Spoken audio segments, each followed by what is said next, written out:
కృష్ణా జిల్లా పెడన నియోజకవర్గంలో కూటమి శాసనసభ అభ్యర్థి కృష్ణప్రసాద్ ఎన్నికల ప్రచారాన్ని నిర్వహించారు. కాగా ఈ కార్యక్రమానికి ప్రముఖ సినీ నటుడు నాగమహేష్ హాజరయ్యారు. ఈ సందర్భంగా అధికార వైసీపీపై మండిపడ్డారు.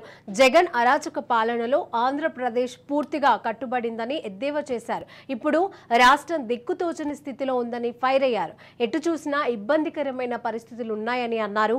ఇప్పుడు రాష్ట్రానికి ఒక మంచి నాయకుడు కావాలని, అది చంద్రబాబుతో సాధ్యమని అన్నారు. రాష్ట్రం అభివృద్ధిలో దూసుకుపోవాలంటే చంద్రబాబు సీఎం కావాలని నాగమహేష్ ఆకాంక్షించారు.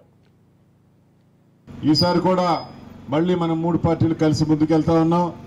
ఈ నియోజకవర్గాన్ని అభివృద్ధి చేసేటువంటి బాధ్యత నేను తీసుకుంటాను. ఎటువంటి సమస్యలు ఉన్నా కానీ ప్రధానంగా మరి తాగునీటి సమస్య కానివ్వండి, రైతాంగానికి సంబంధించి సాగునీరు సమస్య కానివ్వండి, రోడ్ల సమస్యలు కానివ్వండి, ఏ సమస్యలు ఉన్నా కానీ వాటన్నిటి మీద